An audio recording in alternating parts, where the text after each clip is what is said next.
Through 5-round fights, you never know exactly what's gonna happen. If the fight goes to the ground, I can see myself taking her neck and putting her away. If the fight stays standing, I'm gonna connect my shin across her face. I've always entered into the cage thinking, I don't just want to fight and win, I want to finish these girls. I want to make these girls remember that they never want to step into the cage with me again.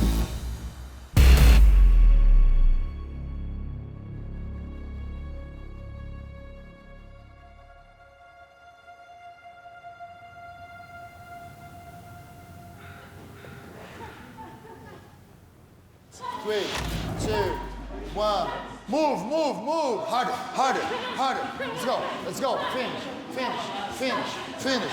Let's go, let's go, let's go. Harder. My confidence comes from the work that I put in. It comes from knowing the sacrifices that I've made and all of the things that I've gone through up to this point. Let's go. Got it, got it. Finish, finish, finish. I didn't ever want to get into the UFC just to be another fighter. I want to be one of the best in the UFC. I want to be one of the greatest to ever have been in the UFC. Yep, let's go, Maycee. Let's go, the champion. Let's go, let's go, let's go. Nice, yep. I would describe the last 13 months as a huge mental battle of patience. Here is the oncoming flyweight contender, Maycee Barber. Her career seemingly has built methodically to this moment. My last fight was March 9th of 2024 against Caitlin Zermanara. Overall, I was prepared, but I was not feeling 100% myself. I knew something was off. Maycee Barber just wades into the fire. When she throws with intent to knock you out. I knew that I had the capability of finishing her, but I just felt like my body wasn't gonna allow me to go into that last gear. I pulled off a really great decision win, but my neck was so stiff and my head was hurting a lot more than usual. I'm hurting and I'm in pain and I feel terrible. And so I made the decision to go to the emergency room. While I was waiting in the car, I just started shaking uncontrollably, and by the time I got to the hospital, I was like 104 degrees. I was there for what felt like forever, but it was 11 days. The whole time they were just trying to figure out what was going on. They did all kinds of different tests and they didn't have an answer. Honestly, I thought I was gonna die. I remember one night my mom was there at the hospital with me and I was so scared and I just kept looking at her and I was like, I don't want my mom to be here if I don't make it. I don't want to put her through this. Seeing me on oxygen and getting stuck with needles and tested and antibiotics and just like not getting answers. We never really got any answers. Still to this day, we couldn't tell you what I was sick with. Once I got out of the hospital, I was still on the antibiotics and it took several weeks to even come close to being cleared. That is a great distance. Yes. The second that I was cleared, I was offered to fight Rose, July 13th, main event in Denver, Colorado. Yeah. And I didn't want to pass up on that opportunity because I knew that if I won that fight, that would solidify me for the belt. And so I said yes. Yeah, it's a great distance. It's flow. I started training, and after several weeks, as time went on, instead of getting better, I started to feel worse. And I started to talk to the coaches and I started to talk to the UFC doctors. And they were saying that if I did have those infections, your spleen and your liver are affected, and that if I got hit in the body, it could potentially kill you. And so we made the decision to pull me from the fight against Rose, which was like probably one of the hardest things I've ever done in all of fighting.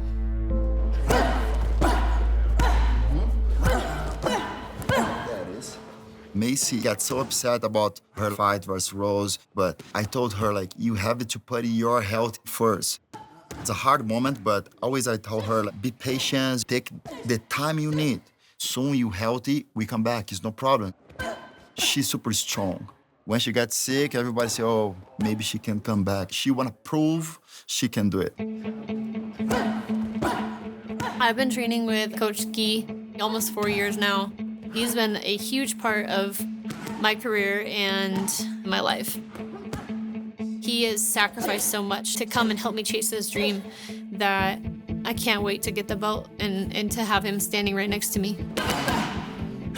I really believe in Maycee. I'm doing my best every day, every second for her. She's happy training here in this city.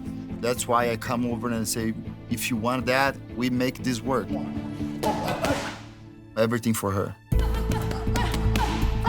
That's great. With this upcoming fight, my opponent is Erin Blanchfield. I think that Erin is a boring fighter because she doesn't have the finishing ability. She has a ground game, and that's really all that there is to her. She's not a well-rounded, exciting fighter. There's no hype behind her. There's no excitement behind her. It's just another fighter. This girl is not dangerous to me. There's not a single part of me that's like, oh, I'm afraid of this girl. I just truly believe that I'm going to dominate in every area. I have the power to put her away, and I've never seen her have power to put anyone away.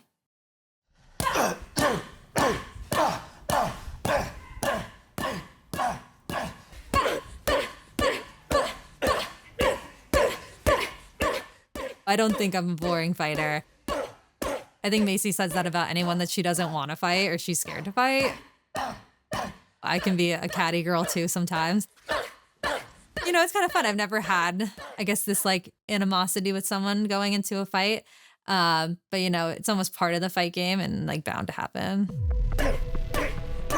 We don't really like each other. We kind of had our trash talk back and forth through the years. It's actually a pretty funny history. Years ago, I called her out on Instagram. I was supposed to fight her. Then she pulled out like a couple weeks later. She was talking about how she doesn't fight like behind her and she doesn't need to fight me. I'm like, whatever, she's trying to dodge this fight. And now all these years later, I'm ranked ahead of her. I am younger than her too, and her whole thing in the beginning is that she wanted to be the youngest champ. So I think me kind of moving ahead of her and showing that someone young can do it and she can't is something that kind of always ate at her. Having like all this talk with somebody, you definitely want to, you know, go in there and prove them wrong. So I think it's a little extra layer of motivation. Being able to stay calm, like within all that chaos and not let any of it bother you, I think is a huge benefit. I'm someone who's disciplined, structured, and always trying to reach my potential in whatever I'm pursuing. A lot of my life has been involved in martial arts, and it's been part of me since I was a kid, and it's really formed who I've become. When I started training, I was about 7 years old, and my brother, he just started training, and I went to go watch. And then there was a girl that was a black belt at the gym. I remember going to my dad, and I was like, I didn't know girls could be black belts. I thought that was so cool. I remember like my eyes lit up when I like saw her, and she actually offered me like an introductory class. And then after that, I was hooked, and I was just loved training. All through high school, like I knew I wanted to be an MMA fighter and be a pro. I didn't know the exact path yet. I got invited to like the Eddie Bravo Invitational. So I went into that at 18, pretty unknown. I was only like a purple belt. And it was a really big jiu-jitsu competition at the time. Like everyone in the martial arts world knew about it. So I was like, oh, I could use this as like a platform. This is a very big sign of the future of this sport. These women are going to be around for years and years to come. Ooh, nicely done by Blanchfield getting on top. Blanchfield now. She's attacking. She let go of the legs. It's straight. Arms almost straight. It's great. It's great. It's great tap. There's the tap. And that is a wrap. Erin Blanchfield is the first ever women's flyweight champion. Unbelievable. Winning that entire competition was huge. I always wanted my fighting to speak the loudest for me. The more wins and fights that you have, you just become undeniable. My fighting definitely talks first for me. Erin Blanchfield, just 22 years old. But a lot of people have been waiting to see what this young woman can do when she gets to the UFC. That is a talented young lady, and what potential. That's tight. That's high elbow. That's going to be tough to defend. She got the tap. We got a flyweight contender, ladies and gentlemen. This Erin Blanchfield, I think, is truly something special. Her ability to compete years beyond her age. There's the tap. She has not let on for 1 second that this moment may be too big for her. She's got it. How about this? And that's it! I mean, she's a fighter through and through. Erin Blanchfield has reached a new level.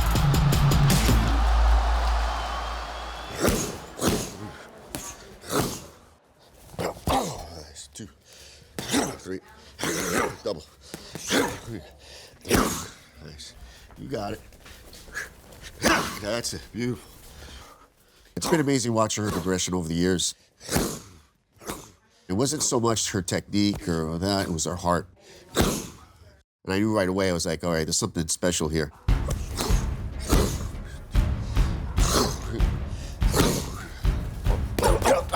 Every fight is huge.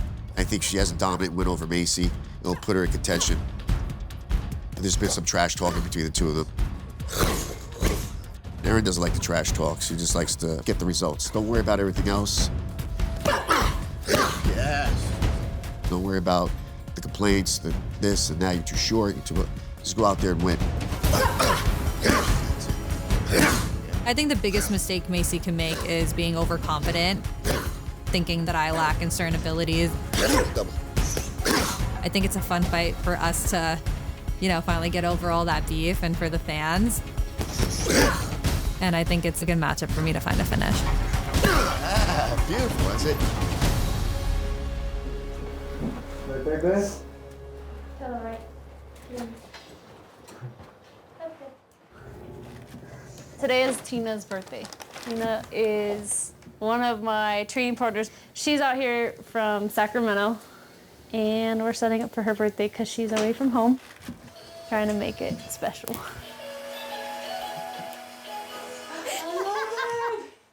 I just tried to think of every single thing that she liked, and then I was like, okay, let me just get everything that you like and put it on the table, because I don't know what to get you, so I'm just gonna get you everything.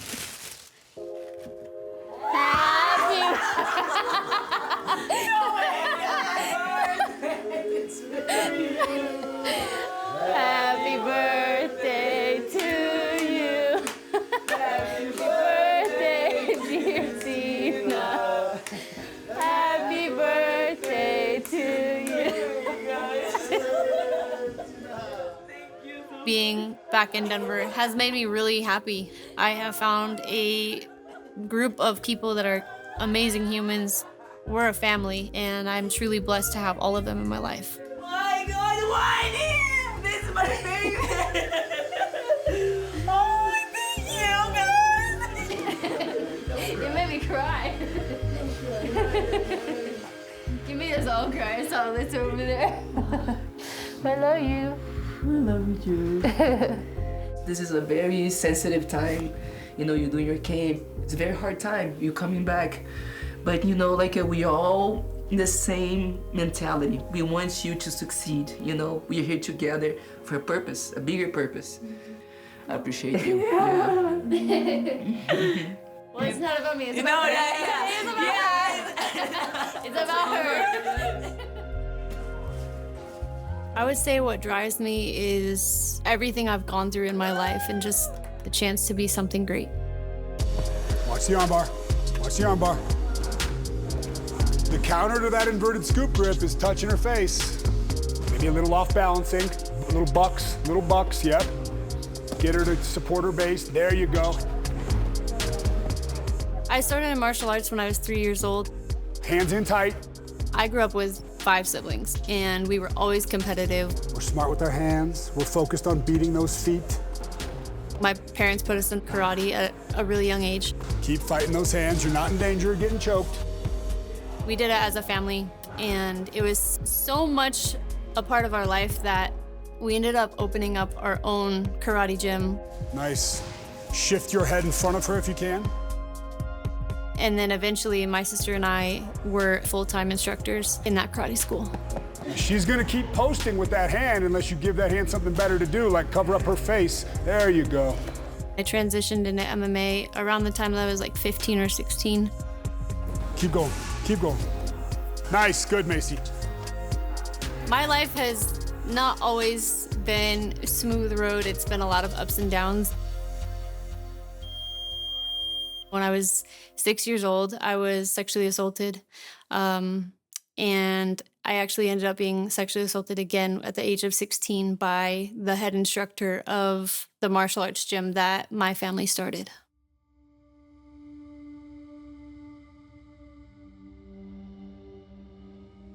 He was 33 years old, and it lasted for an entire year. It became a lie that I was living, because when it first started happening, I was told, you can't say anything, we'll lose the gym. That scared me because I had this dream that I was gonna be a fighter, and in the back of my mind, I had this thing of like, okay, if people find out, this whole gym is gonna fall apart, and I don't know what's gonna happen next, and I was so scared of what would happen if I had said something, so I just never said anything. When it first started happening, I was obviously shocked and confused and lost, but eventually I started to take the blame because I never said anything. I was literally living day by day. I think I was just so afraid of people finding out that like that's what my whole life was consumed of. And eventually I started to look at my life as like, this is where I might tear up. I started to think that,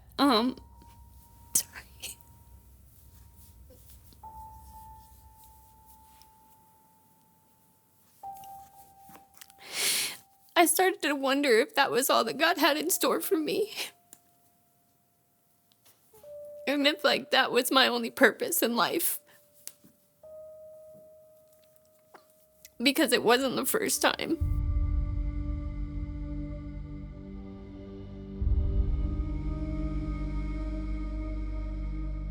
I just felt like I was a problem. I didn't want to be there. I didn't want to be alive. When I got found out, the karate instructor that assaulted me went to jail, and I went back to the gym. You know, my parents taught me to be strong. All of us like just kept moving forward. We had a whole business to run. And that's when I really fell in love with being in the gym. Anytime I could be in the gym, I could just tune everything out and I could just walk away from whatever in life was happening. And then I realized, okay, the more that I'm in the gym for myself, the happier I am. And that is what really just continued my journey into MMA.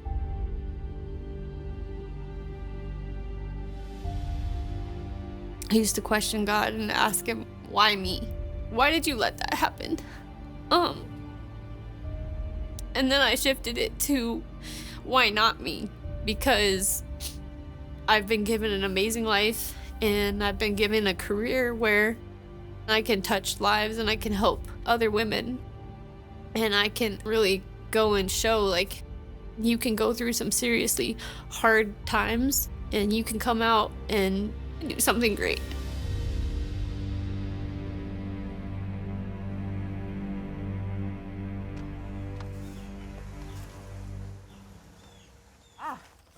And there's the one I'm talking about. This is like when she was really young. She was in the boys division. This is the picture I'm talking about where you're like about to get taken down. Yeah. That's like, from like the first conversation I ever did. yeah. If you came to my office at work, I have old pictures of Erin with all her fights and everything. She does. So she has been like arm barring people and saying kick. I'm like, how do they even let you have this? Like, you work in HR. Family's important to me because that's like your base. When I told them that I wanted to be an MMA fighter, they were totally behind it. They would get home from work, make dinner quick, and rush me to the gym. bring me to my competitions on the weekends.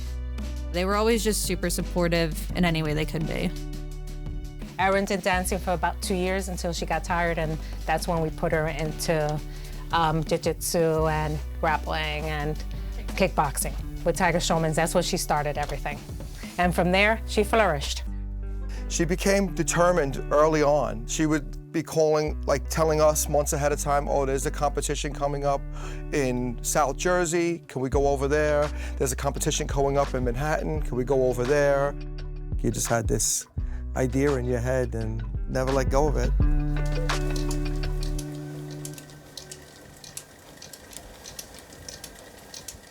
I think my parents raised me to be a really tough person and to always put my best foot forward.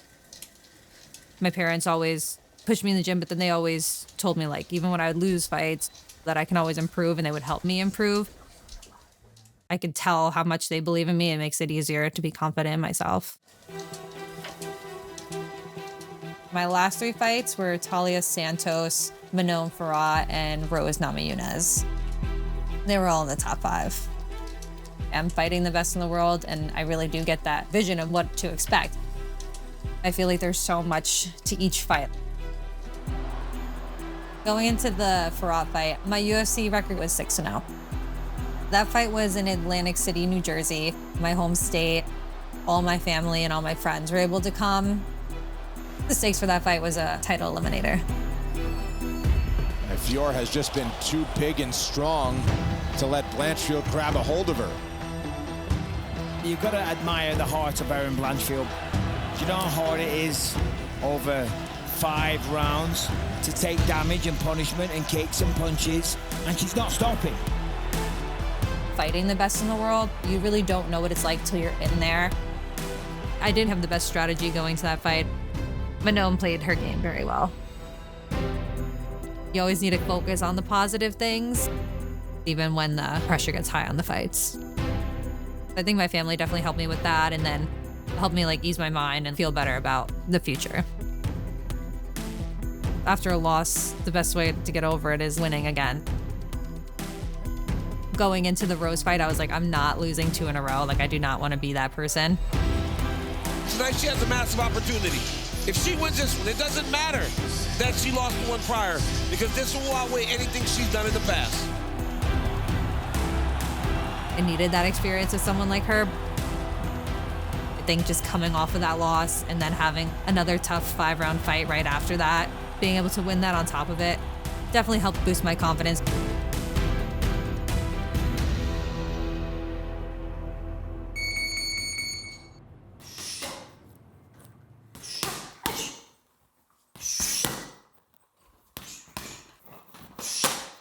I feel like I'm gaining my experience. I've never strayed away from a fight, and I think that's going to be to my benefit in the future. I want to show the world my dominance and everything that I have improved throughout like the last couple of years fighting at the top 5 in the division. I'm going to be a lot more sound in there and have the experience in those 5 rounds. So like when it gets to that nitty gritty, I'm going to be there and I'm going to know what to do. I do think this is a title eliminator fight. We're both top girls in the division. I'm number 4, she's number 5. I'm fighting competition that literally can't get better, so I feel like it's only to my benefit. I feel like a dominant finish over someone like Maycee just puts me right back in that title picture. Look at the things that I've been able to accomplish. I have a mentality that is unbreakable, and I feel like there's so much more work to be done. I can relax and I can enjoy the moment after I have a belt around my waist. She hasn't fought the absolute best in the division when they're on the top of their game. She's always dodging fights. Anyone can try to talk their way to a title. I genuinely want to be the best, not just because I want to get a headline. My drive's always been being able to fight my way to a title so I can catch that title and hold on to it.